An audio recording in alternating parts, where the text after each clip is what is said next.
Hi అండి, అందరికీ నమస్కారం. మీరు చూస్తున్న చెన్నకేశ్వర పడిపల్లి యూట్యూబ్ ఛానల్. గత కొద్ది రోజులుగా నేను హైదరాబాద్లో ఉండడం జరిగింది కొన్ని సమస్యల గురించి. అది ఏ సమస్యలు ఏంటి, దాన్ని ఎలా సాల్వ్ చేసుకోవడానికి కూడా కొన్ని మార్గాలు అయితే దొరికాయి. వాటి గురించి ఈ వీడియోలో అయితే డిస్కషన్ చేసే ప్రయత్నం అయితే చేద్దాము. దయచేసి ఇటువంటి చిన్న ఛానల్స్కి మీ వంతు సహాయం చేయండి. కాస్త సపోర్ట్ చేస్తేనే ఇంకొంచెం బెటర్గా వీడియోస్ చేయడానికైనా లేదా బెటర్ సపోర్ట్ ఇవ్వడానికైనా కానీ నేను ట్రై చేస్తాను. మేజర్‌గా ఇక్కడొచ్చిన ఇబ్బంది ఏంటంటే కాల్స్ హ్యాండిల్ చేయడం అనేది చాలా ఇబ్బంది అవుతుంది. వాస్తవంగా చెప్పాలంటే. ఎందుకంటే మన టీమ్‌మేట్స్ కానీ వేరే పర్సన్ అనేవాళ్ళు ఎవరు లేరు కాబట్టి, మొత్తం ఎవ్రీథింగ్ మనమే చేసుకోవాలి కాబట్టి, కాల్స్ హ్యాండిలింగ్ అనేది చాలా ప్రాబ్లమ్ అవుతుంది. హైదరాబాద్ విషయాల కంటే ముందు ఒక చిన్న విషయం అయితే మీతో చెప్దామని చెప్పేసి అనుకుంటున్నాను. చాలామంది ఫోన్ చేస్తున్నారండి. ఫోన్ చేసే ముందు 1కి 10 సార్లు ఆలోచించుకోండి. ఇతను మంచి వ్యక్తా? కాదా? ఎందుకంటే ఒక వ్యక్తిని ఎగ్జామ్షన్ చేసే కేపబిలిటీ ప్రతి మనిషికి ఉంటది ఈ రోజుల్లో. వాడు మంచోడా? కాదా? ఒకవేళ మీకు ఎగ్జామ్షన్ చేసే కేపబిలిటీ అనేది లేకపోతే కామెంట్స్ కానీ, లేదంటే వీడి ఛానెల్ కానీ, లేకపోతే వీడి సెక్టార్ అనేది ఒకసారి పూర్తిగా చెక్ చేసిన తర్వాత ఆ వ్యక్తికి కాల్ చేసి, అతను చెప్పింది తూచా తప్పకుండా నేను పాటించగలను అనుకుంటేనే మీరు అతనితో కాంటాక్ట్ అవ్వండి తప్ప, అనవసరంగా అతనికి ఫోన్ చేసి అతని యొక్క టైంను మాత్రం వేస్ట్ చేసే ప్రయత్నం అయితే చేయొద్దు. నాలాంటి వాళ్ళు చాలా ఇబ్బంది పడుతుంటారనమాట. సరే, ముఖ్యంగా హైదరాబాద్ వెళ్ళడానికి కారణం ఏంటంటే, గతంలో మీకు చెప్పాను నేను. ఈ చాలా ఏవైతే బ్యాంక్ అకౌంట్స్ ఉన్నాయో, బ్యాంక్ అకౌంట్స్ క్లోజ్ అవుతున్నాయి. చాలా ఇబ్బంది పడాల్సొస్తుంది అని చెప్పేసి. దానికి మేజర్ కారణాలు కూడా మనం తెలుసుకోవడం అయితే జరిగింది. అందులో చూసుకున్నట్టయితే ఫస్ట్ ఆఫ్ ఆల్ ఈ 7 డేస్ యాప్స్, బెట్టింగ్ యాప్స్ ఎవరైతే ఎక్కువగా వాడుతున్నారో వాళ్ళ అకౌంట్స్ మాత్రమే ఫ్రీజ్ అవుతున్నాయి. వాళ్ళ అకౌంట్స్ ఫ్రీజ్ అవుతున్నాయి. బట్ ఇక్కడ దాంతో ఎటువంటి సంబంధము లేని వాళ్ళ అకౌంట్స్ కూడా ఫ్రీజ్ అవుతున్నాయి. ఫర్ ఎగ్జాంపుల్ నేను గతంలో కూడా చెప్పాను. ఒక లేడీ అంటే ఒక పెద్దావిడ అంటే ఆమెకి ఆల్మోస్ట్ ఒక 45 ఆ రేంజ్‌లో ఉంటాయి వయస్సు. ఆమె ఫోన్ చేసి వాళ్ళ పని మనిషికి డబ్బులు కొడితే, ఈ డబ్బులు కొట్టిన అకౌంట్ ప్లస్ ఈ అకౌంట్ కూడా మొత్తం ఇట్లా ఫ్రీజ్ అయింది. అది ఎందుకయిందో కూడా ఎవడికి తెలీదనమాట. అక్కడ బ్యాంక్‌కెళ్తే బ్యాంక్‌లో సైబర్ క్రైమ్ వాళ్ళు బ్లాక్ చేశారంట. అసలు ఒక బ్యాంక్ వాడైనా సరే, ఒక సైబర్ క్రైమ్ వాడు బ్లాక్ చేస్తున్నాడు అంటే, ఒక ఫ్రాడ్ ట్రాన్సాక్షన్ జరిగిందంటే, ఆ ట్రాన్సాక్షన్ ఎంక్వైరీ చేసి, నిజంగా ఫ్రాడ్ ట్రాన్సాక్షన్ జరిగిందా లేదా అనేది ఎక్కడి నుంచి ఏ సోర్సెస్ నుంచి అమౌంట్ అయితే పడిందో అక్కడ చెక్ చేసుకొని, ఇక్కడ రిసీవర్ బ్యాంక్‌ని కూడా చెక్ చేసుకొని, రిసీవర్ ఎవరైతే ఉన్నారో అతనికి ఫోన్ చేసి ఇట్లా అమౌంట్ పడింది, ఏ సోర్స్ నుంచి పడిందని చెప్పేసి అడిగితే, పలానోడు కొట్టాడు, లేకపోతే పలానా దాని నుంచి వచ్చిందని చెబితే, నిజంగా అదొక ఫేక్ అకౌంట్స్ నుంచి కనుక వస్తే ఆ అమౌంట్‌ని బ్లాక్ చేస్తే పద్ధతే గానీ, అలా కాకుండా ఏది పడితే అదే విధంగా అసలు అమౌంట్స్ బ్లాక్ చేయటం చాలా దారుణమైన సిట్యుయేషన్. ఇది ఎందుకని నేను హైదరాబాద్ వెళ్ళాల్సొచ్చిందంటే, నా అకౌంట్ కూడా రూ. 2,994 బ్లాక్ చేశారు. అరే! నేను ఎటువంటి బెట్టింగ్ యాప్స్ వాడను. ఎటువంటి 7 డేస్ యాప్స్‌లో లోన్ తీసుకోను. బట్ ఒక పర్సన్ నాకు ఏదైతే అమౌంట్ పంపించాడో అతను బెట్టింగ్ యాప్స్ వాడతాడంట. అతను బెట్టింగ్ యాప్స్ వాడితే అతని అకౌంట్ ప్లస్ నా అకౌంట్ కూడా ఫ్రీజ్ చేశారు. అసలు ఎంత వరస్ట్‌గా తయారైందంటే సొసైటీ, నిజంగా చెప్తున్నాను. ఇప్పుడు మనం ఎన్నో డబ్బులు పోగొట్టుకుంటున్నాం బెట్టింగ్ యాప్స్‌లో. ఆ డబ్బులు రాకపోయినా పర్లేదు. కానీ రివర్స్‌లో మన అకౌంట్స్‌ని ఫ్రీజ్ చేయడం అనేది చాలా ఇబ్బందికరంగా మారింది. వాస్తవం చెప్పాలంటే. మరి ఎందుకు ఇట్లా తయారవుతున్నారనేది కూడా తెలీదు. ఇది చిన్న విషయం కాదండి. దీని మీద కూడా చాలా వరకు ప్రయత్నం చేశాను. ఈ విధంగా చేయాలి, ఆ విధంగా చేయాలని చెప్పేసి పెద్దవాళ్ళతో మాట్లాడడం కూడా జరిగింది. కానీ ఇక్కడ మేజర్‌గా ఇబ్బందేంటంటే, మన గళం ఇప్పడానికి ఒక్కడిగా పోతే అక్కడ గళం ఇప్పడానికి లేదు. అండ్ మన సబ్‌స్క్రైబర్ కౌంట్ కూడా చాలా తక్కువ. 25,000 దగ్గరకొచ్చాం మేము. మేబీ 24,400 చిల్లర ఏమో ఉంది. ఆ సబ్‌స్క్రైబర్ కౌంట్‌తో వెళ్లి మనం అడిగితే కనీసం రెస్పాండ్ అయ్యేవాడు కూడా లేడు. ఇక్కడ ఆ టెన్షన్స్ మేనేజ్ చేయాలా? లేకపోతే ఈ కాల్స్ మేనేజ్ చేయాలా? బ్యాంక్ అకౌంట్స్ ఫ్రీజ్ అయ్యే సంఖ్య రోజు రోజుకి పెరుగుతూనే ఉంది. వాస్తవంగా ఎవడైనా మన మాట వినాలంటే జనబలం అనేది పక్కా ఈ రోజుల్లో కావాలి. లేదా ఆర్థిక బలం అనేది కావాలి. కానీ ఈ 2 కొంచెం మన దగ్గర తక్కువున్నాయి. బట్ సమకూర్చుకుంటున్నాం. నిదానంగా ఒక్కో స్టెప్ ఎక్కుతూ సమకూర్చుకుంటూ వెళ్తున్నాం. కానీ ఎందుకో ఇది తొందరగా క్లోజ్ అయ్యే పంచాయతీలాగా అనిపించట్లేదు. అండ్ నెక్స్ట్ ఇంకొకటి, మేజర్‌గా చెప్పొచ్చేదేంటంటే, ఇక మీదటైనా సరే బెట్టింగ్ యాప్స్ ఆడేవాళ్ళు మీకు డబ్బులు వస్తాయనే అపోహ నుంచి బయటికి రండి. మీకు వచ్చేదానికంటే కూడా పోయేది ఎక్కువవుతుంది. దయచేసి అర్థం చేసుకోండి. మీకు చాలా, చాలా, చాలా, చాలా సార్లు చెప్పాను. మీకు వచ్చిన అమౌంట్ కూడా మీరు వాడుకుంటారనే గ్యారంటీ అయితే లేదు. ఒకసారి కాల్ హలో! చెప్పండి ఎవరు? ఇది యూట్యూబ్‌లో వీడియో చూసాను. అదే 1 వీక్ తీసుకుంటాం కదా పేమెంట్ దానికోసమని. చెప్పండి. తీసుకున్నాను, కట్టేసినాను. మళ్ళీ యాప్ కూడా డిలీట్ చేసేసిన. ఏ యాప్ అండి? చేసినారు పే అనేసి. ఫ్యాషన్ రూపీ ఎక్కడుంది సార్? ఎప్పుడో క్లోజ్ అయింది గదా!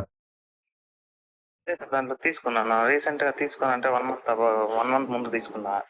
ఓకే. కట్టుకుంటా వచ్చి అది క్లోజ్ చేసేసిన. ఆ! తీసుకున్నారు మీరు అది ఇది అని చెప్తున్నారు సార్. మీకు అకౌంట్‌లో డబ్బులు పడ్డాయా? ఇప్పుడెప్పుడో పడ్డాయి సార్. మళ్ళీ కట్టేసినాం మేము అది. మళ్ళీ పడలా. లేదు సార్. మళ్ళీ పడకుండానే మీకు ఫోన్‌లు చేస్తున్నారు. సార్ మెసేజ్ పెట్టినారు. పోలీస్ స్టేషన్‌లో కంప్లైంట్ ఇస్తే అదంతా వాళ్ళు బ్లాక్ లిస్ట్ వేసేయన్నారు పోయిన వారమా. పోలీస్ స్టేషన్‌లో కంప్లెయింట్ ఇస్తే ఏమన్నారండి? పోయి సార్ అది అవసరం లేదులే, నువ్వు అది బ్లాక్ లిస్ట్ లో వేసే కాంటాక్ట్ నెంబర్ నీతో మెసేజ్ చేస్తారు కదా అది ఆ!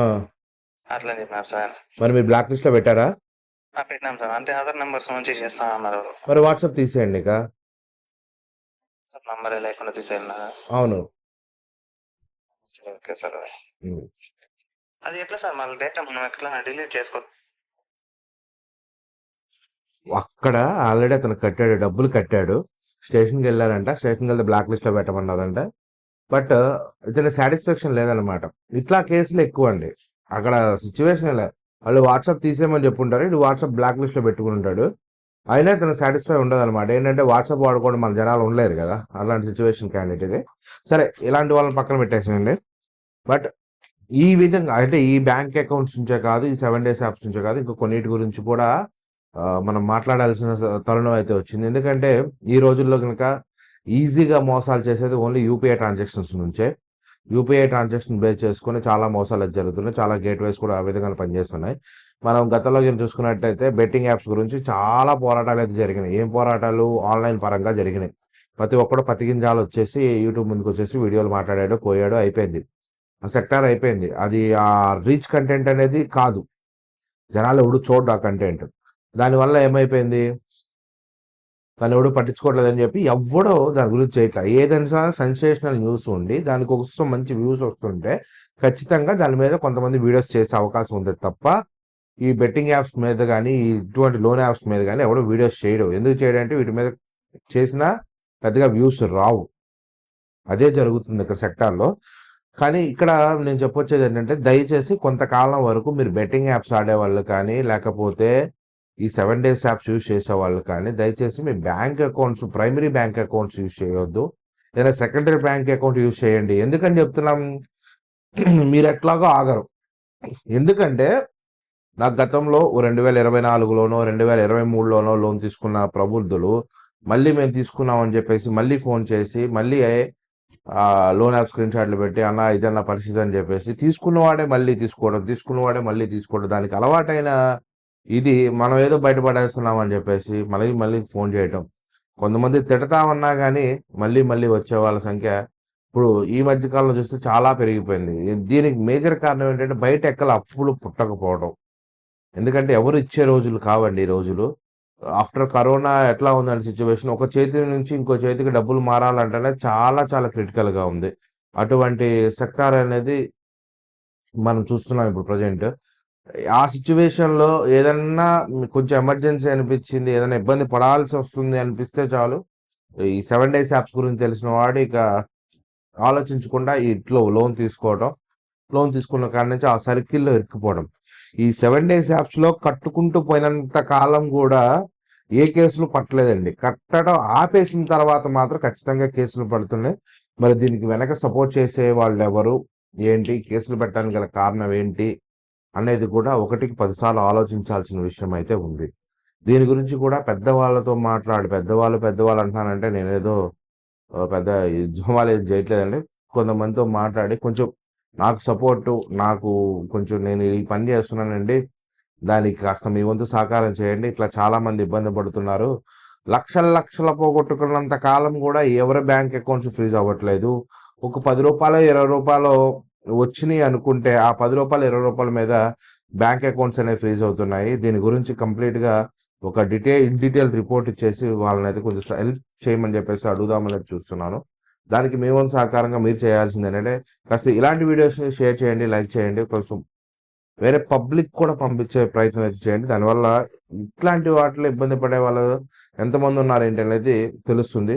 ఒక వాట్సాప్ గ్రూప్ అయితే క్రియేట్ చేస్తాను. ఓన్లీ ఈ బ్యాంక్ అకౌంట్స్ ఎంతమంది అయితే ఫ్రీజ్ అయినాయో వాళ్ళ వరకే ఓన్లీ, అంతేగాని మిగిలిన వాళ్ళు వచ్చి జాయిన్ అవ్వడానికి కాదు. మొత్తం మీ డీటెయిల్స్ అన్ని దాంట్లో పెడితే, ఆ గ్రూప్‌లో పెడితే తీసుకెళ్ళి ఇవన్నీ కూడా సబ్మిట్ చేయడానికైతే అవకాశం ఉంటుంది. హైయర్ అఫీషియల్స్‌కి సబ్మిట్ చేసి వాళ్ళు ఏ విధంగా రెస్పాండ్ అవుతారనేది చూద్దాము. ఇప్పుడు ఇందాక ఫోన్ చేశాను కదండీ! ఆ వ్యక్తికి చెప్పడం అయిపోయింది. మళ్ళీ అదే వ్యక్తి మళ్ళీ ఫోన్ చేస్తున్నాడు చూడండి.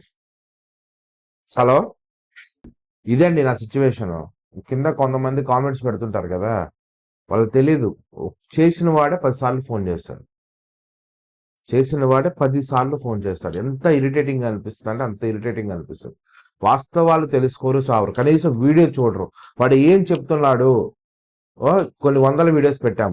గతంలో పోయి చూడండి. కనీసం ఒకసారి ఆ వీడియోస్ చూస్తే ఓకే. ఇలా చేయాలా, అలా చేయాలని ఒక ఇదనేది ఉంటది. కనీసం ఆ వీడియోస్ చూడరు. చూడకుండా పైన నంబర్ కనిపిస్తది. ఎమ్మటనే కాల్ చేస్తారు. ఎమ్మటనే రెస్పాండ్ అవ్వాలన్నమాట వాళ్ళకి.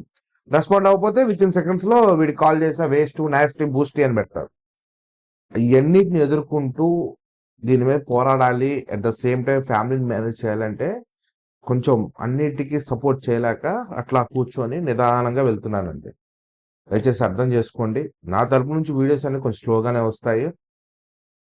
ఎందుకంటే ఈ బయట తిరగటం మనమేమి స్టూడియో లాగా ఒకటి పెట్టుకొని, మనకు ఎడిటర్‌ని ఒకటి పెట్టుకొని, ఏదో పని చేసుకొని, రోజుకో వీడియో పెట్టుకొని యూట్యూబ్ ఛానెల్‌లో మంచిగా యూట్యూబ్ ఛానెల్ గ్రోత్ అయితే ఇంకేముంది సార్.